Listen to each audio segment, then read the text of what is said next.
This 117th Congress, the American people chose an evenly split Senate. It gives me great pride to serve as Speaker of the most diverse House of Representatives in the history of our country.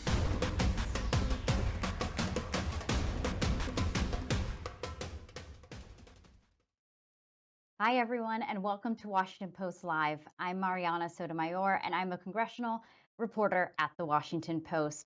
I am very excited to talk to Congresswoman Cammack. Maybe the top reason is we come from the same state of Florida. Congresswoman, thank you so much for joining us today. Hey, good morning to you, Mariana. It's great to be with you guys. And go Gators, since you're a Floridian. Yep. I know there's a lot of allegiances to the Gator community. I want to let our viewers know before we get started that you can actually ask the Congresswoman a question. Just make sure to tweet at Post Live, and we'll try to incorporate some of those questions in our conversation. Congresswoman, there's so much that I want to talk to you about, so much to even look forward to before these November midterm elections, a lot of politics happening. But I want to talk to you about the news of the day. We all more or less woke up to the news about the state of the economy. It is the second quarter in which we have seen the economy shrink that has traditionally been an indicator that we are headed into a recession. Of course, the Biden administration saying, well, our job numbers here in the country are still pretty strong, so we're not necessarily there. They don't want to declare a recession.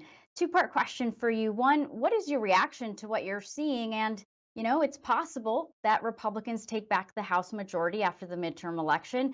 What are you all discussing about what legislation or, how you would like to strengthen the economy? Absolutely. Well, I think this morning's news about meeting the criteria of a quote unquote technical recession wasn't really a surprise for anybody, Republican or Democrat. And, we get into this game of, definitions and is this technically a recession? I can tell you, having been back home and talking to constituents, it has been a recessionary type environment for a while. When I have seniors that are making the decision between gas or groceries, they're facing increased pressure on a fixed income to make rent. These are real life issues that everyone back home and really across America, we've all been feeling the squeeze. And you needn't go to the gas station and pay over $5 a gallon of gas to recognize that things aren't going great right now in America in terms of the economy. I talk to employers all the time and they say, listen, we thought that things were going to be picking back up. We thought that we would be able to get some folks back in to apply and get folks to work. The incentive packages that employers have been putting together to try to entice people to get back to work have been through the charts, but yet the end result is still the same in that employers are having a hard time finding help. Our folks on fixed incomes are really getting squeezed the hardest. Those lower and middle class Americans that are working class families, they're feeling the squeeze. This is back to school time. I've got moms calling me saying it's over $600 per child in just back to school supplies. I don't think anyone is shocked by this news. So it's pretty clear that we've got a lot of work to do here at home and that the policies that the Biden administration is pushing forward just aren't working. They're missing the mark. And they have, both when it comes to the actual numbers, but also in practice too. So, I think that when Republicans take back the House, and Republicans will take back the House, and I believe the Senate as well, we're going to put forward an America First agenda that is rooted in the basics, getting government out of the way. The regulatory environment has really strangled enterprise and commerce across this country through a variety of different industries. We're going to help get people back to work by reducing that burden of everyday essentials on them, from school supplies, like I said, to the basics like gas and groceries. The inputs on our food supply right now, be it fuel costs, be it fertilizer, and of course, all the regulatory environment, it's really increasing the cost of food. So we're going to focus on lowering gas prices, getting people back to work, and really unleashing the economic opportunity that we have here in this country. And I think that there's no better country in the world that can produce energy, and we are an energy economy. We can produce it better, cleaner, and more efficiently than anywhere else in the world. So we're going to empower our domestic production industry to get back to work, to really restart that engine. And that's going to be the first step. I want to talk to you a little bit more later on about, what you're hearing down in what is considered traditionally a battleground state. But I do want to talk about the biggest news of the day so far in terms of this summer, this year, which is the Supreme Court decision in rolling Yeah. back Roe versus Wade, and just the uncertainty that we're seeing right now as to how states will address abortion access. You have a very personal story. I know you have Yeah. told it before, but I wanted to start off this conversation by letting our viewers know who may not have heard it. How do you come to this issue? What is your own personal story? Well, I feel a lot of the times like I have a very important role in this conversation for a couple of reasons. One, I have a very personal story, but two, I also represent, I believe, the generation that is impacted most by this issue right now as the youngest Republican woman in Congress today. And when I talk to folks about this, regardless of where you find yourself on the political spectrum, I always start with I know how personal this is.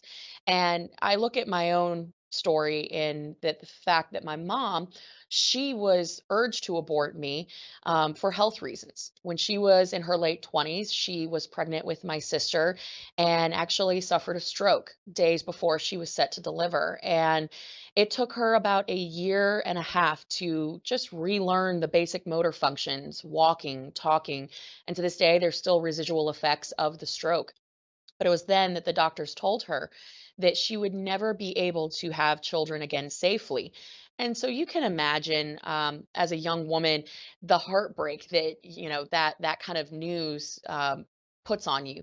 So fast forward several years, and she finds herself pregnant with me, and circumstances aren't exactly ideal when she finds herself pregnant with me, being alone, a single mom raising a daughter, and she was running a small family business at the time. Not a lot of support, and certainly no resources really to have a lot of options. But it was the doctors that started the pressure campaign of, you're not going to survive this, and certainly your child won't survive this. Do you really want to put yourself in that position? And certainly when my grandparents found out, they also had grave concerns, as any parent would, about the safety of their child. And so they also urged, hey, listen, maybe this is a good idea to abort this child. But against all odds, my mother had an incredible moment of bravery, and she defied doctor's orders and was able to carry a baby girl, healthy baby girl, 8 pounds, 6 ounces, all the way to full term, and delivered with no issues against all odds. And so today I'm here because, my mom back in the late 80s, she didn't have all the resources that are here today.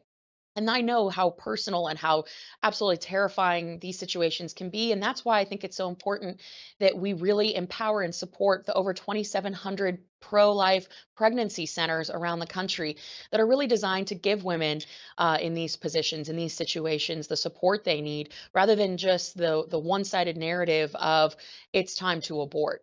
That is not a solution. And we need to move away from this narrative that abortion is healthcare. It's not.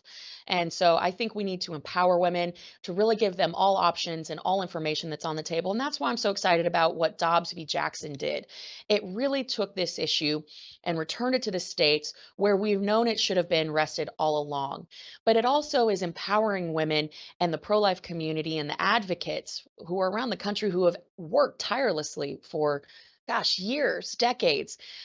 They have really now amplified their voices because I, as a small government conservative, believe that government is best when it is local, it is small, and it is responsive. And I think that voices are going to be amplified at the state level more so than they ever could be at the federal. And it was well overdue that Dobbs v. Jackson return this issue back to the states where it's always belonged. You mentioned that abortion isn't health care. Mhm. You are actually the co-chair of the Pro-Life Caucus on Capitol Yeah. Hill. And, you are part of a class of that I think has seen the largest group of Republican women. It is likely if you all take back the House, you will have probably the largest ranks ever of Republican women in the House. And a lot of these questions will come up, and it could be something that you all will address. You have essentially will likely have the power to really shape legislation when it comes to women's health. I've talked to a number of your colleagues on this, what they see as, you know, protecting protecting access to pro-life measures, but also things that could help empower women, just like you were saying. Could you tell us a little bit about either proposals you have or what those conversations are like with your colleagues about what you all can do on women's health?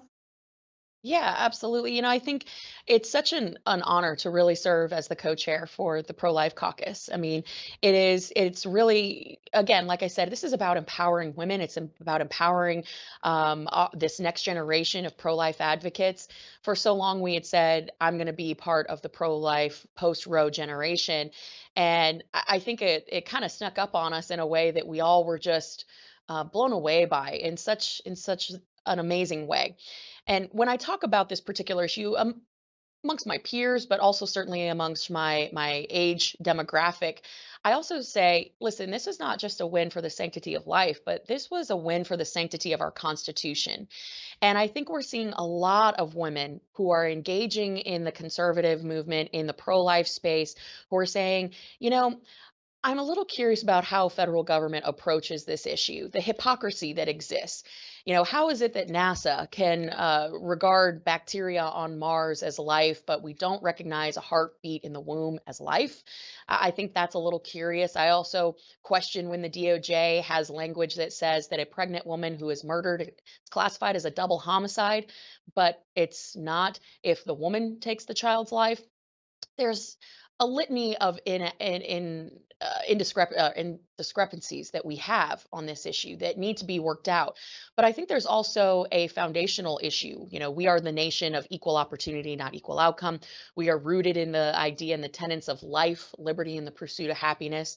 And how can you uphold those ideals if we don't begin with life? And so, one of the bills that we have been really adamant about, there's actually the very first discharge petition of the 117th Congress with every single Republican who has signed on to it. It is Representative Wagner's bill. She champions the Abortion Survivor Protection Act.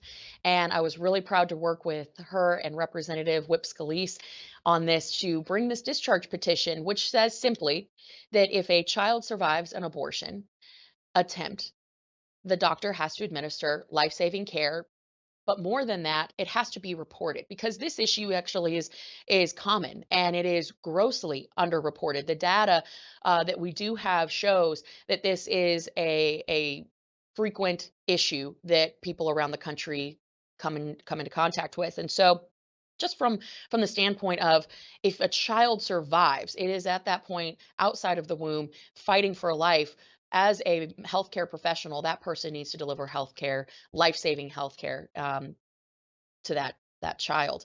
And so I think that's a basic place where we start in. We're going to fight for life in that moment, and we're going to start actually collecting the necessary data to really understand this issue from all levels.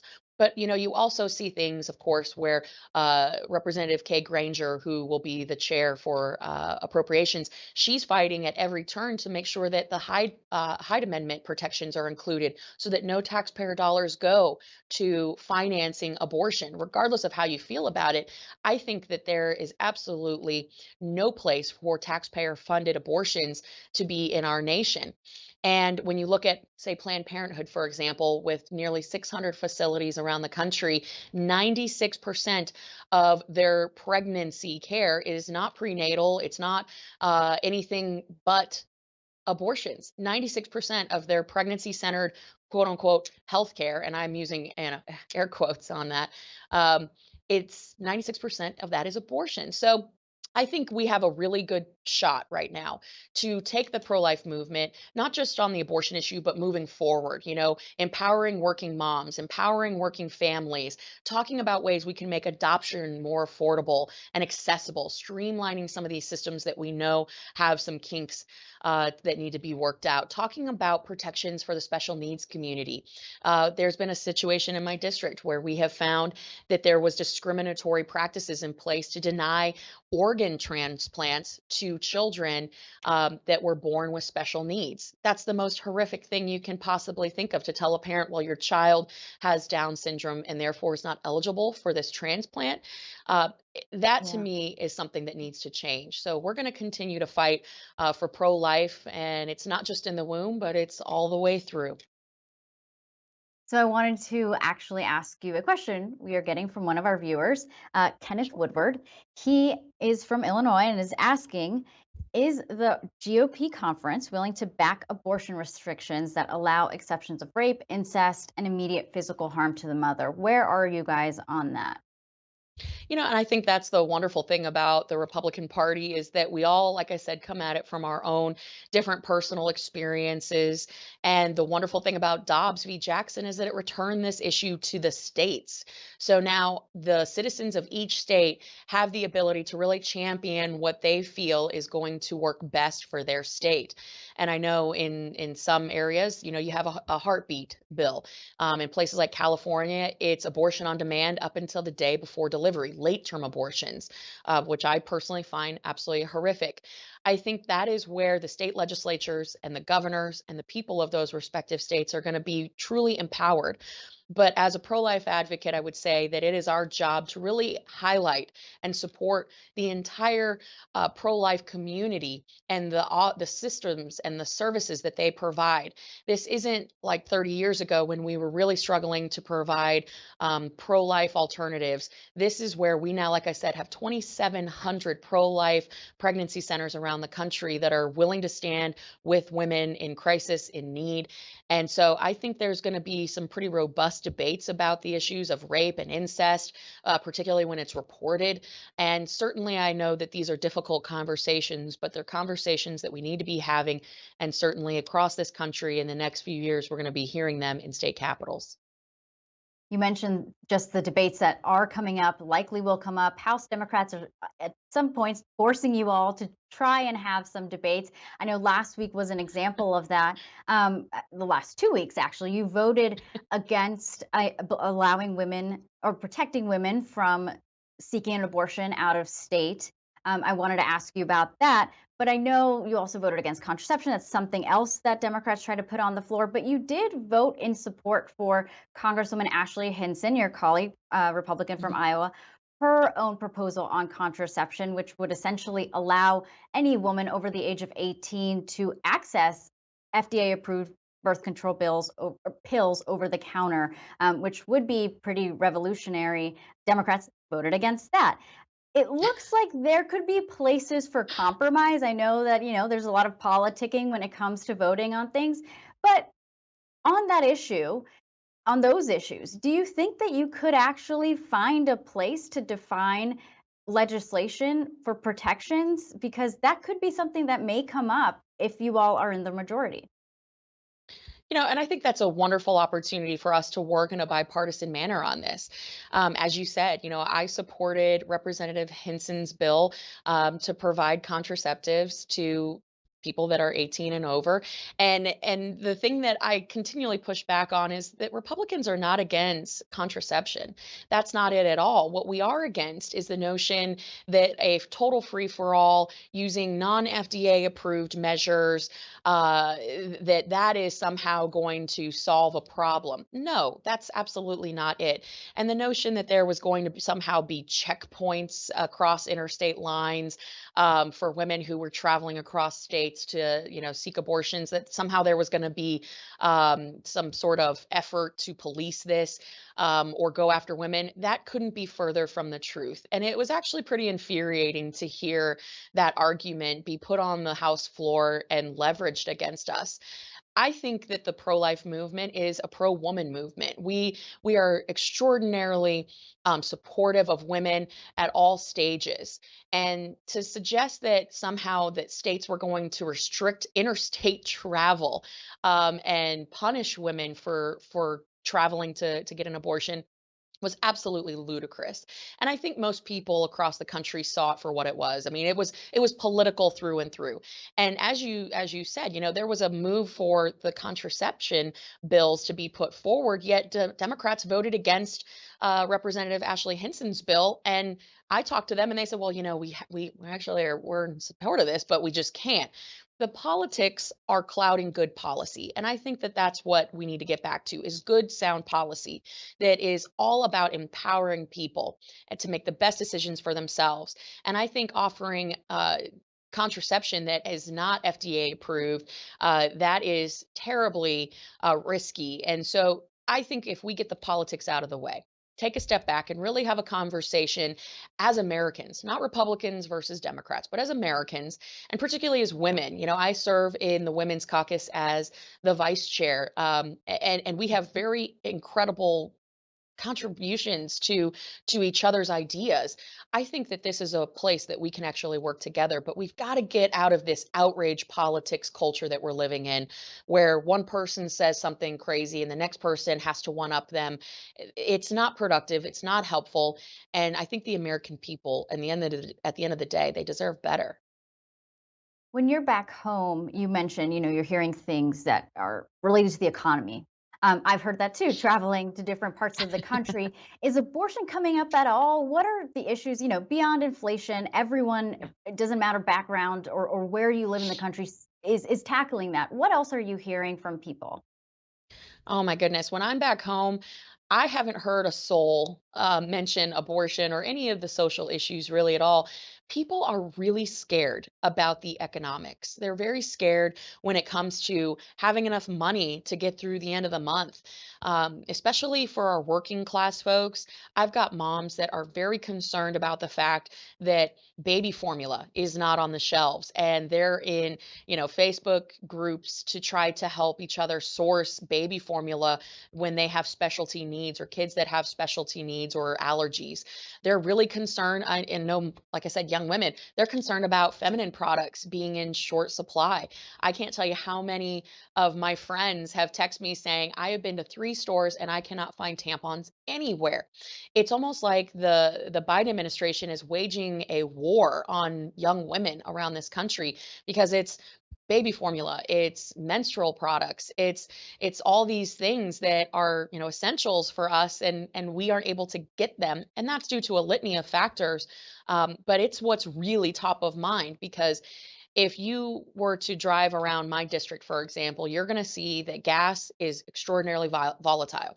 It will go from nearly $5 a gallon one day to $4.60 the next. You're going to see parents trying to make ends meet. You're going to see a lot of my seniors who are making tough decisions about the essentials and prescription medication, and how am I going to pay rent that continues to skyrocket, where Florida is now becoming a very desirable place to live.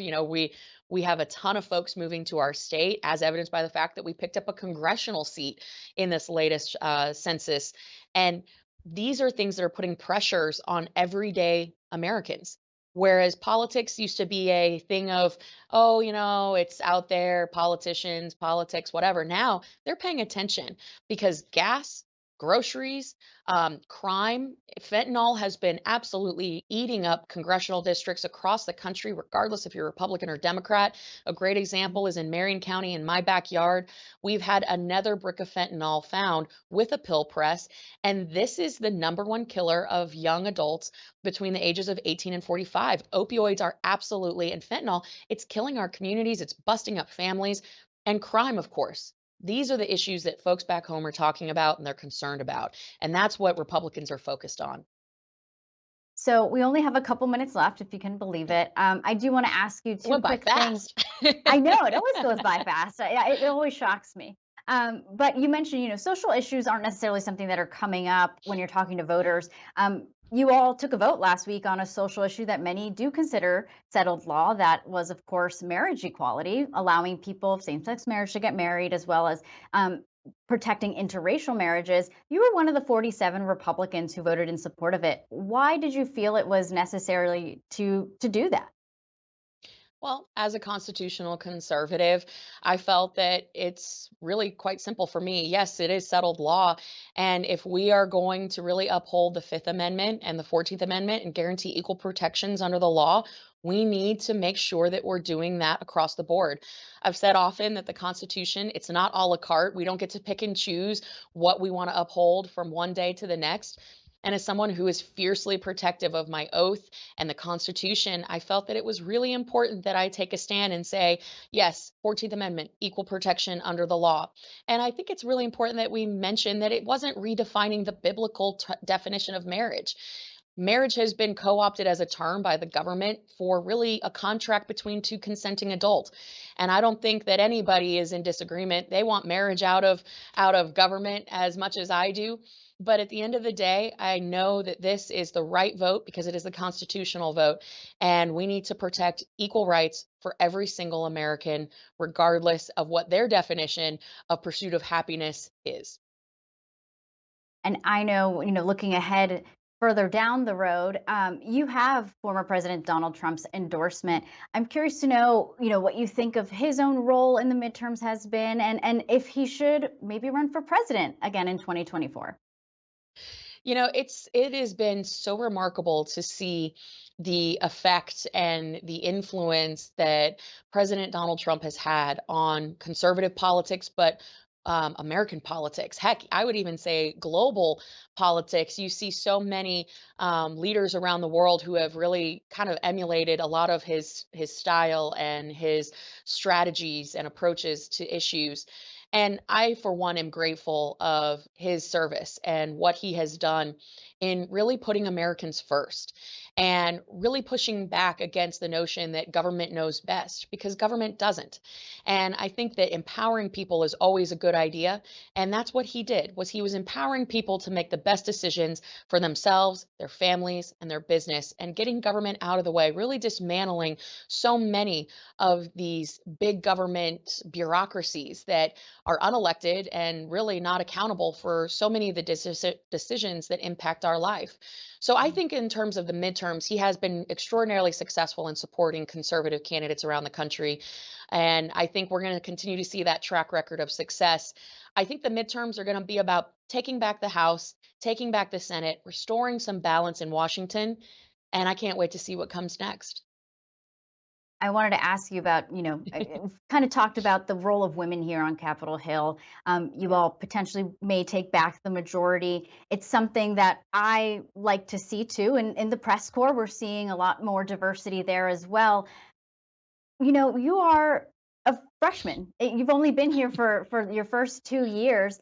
If you can tell me, what has it been like? Has there ever been a time where you as a woman, have had to stand up or to men? Have you tried to change any ideas of what has typically been a very male dominated Capitol Hill? And how are you fostering or mentoring women who are just starting off their career on Capitol Hill?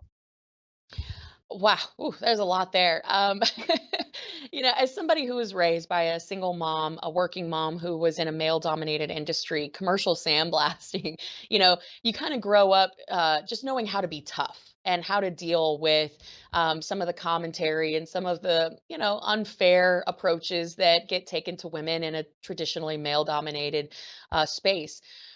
When folks tell me, oh, hey, little darling, I give it right back to them, because I know that most of the time, and I would say actually 99% of the time, there's no malice in how people approach me. It's really just how people approach their life in general, and so I take it in stride, and the folks know, especially the fellas, they know that I'm going to give them just as much of a hard time back. And one of the things that I did right out the gate was I joined the congressional baseball team, and so I'm right out there at second base, ribbing my fellow members and having a good time, just letting them know that we agree on so much, and there's such a value add to having women at the table, such a different perspective that really hasn't been up here in Washington D.C. But one of the things that I'm continually pushing back on is the notion that I am somehow qualified because I check a box. And I think that most women, they're proving their worth, they're proving their talent, they're proving that they deserve a seat at the table, not because they're a woman, not because they're young, but because they are the best damn person for the job. And that's what I love about this class. We just have a class of badass women who come from every walk of life, every industry. And to me, that is so exciting because we're going to continue to build on that. We're going to have women who have served in battle. We have veterans. We have business owners who have dominated industry. We have working moms that are getting elected, and they're going to have a seat at the table, and they'll be able to really influence policy in a way that is reflective of the America that we have today. And that is going to be, I think, one of the greatest contributions to the 118th Congress, and really set the stage for decades of pro-American, pro-woman policy in America. Well, Congresswoman, we've touched on a number of different topics, and I still have Yes. about a zillion more questions, but I will save them for the hallways of the House. Thank you so much for joining us today. Hey, thank you so much. And of course, go Gators. Go Gators. Thanks to everyone for tuning in. If you want to hear any more interviews and see what's coming up soon, please go to WashingtonPostLive.com. Thank you so much for joining us. I'm Mariana Sotomayor. Until next time.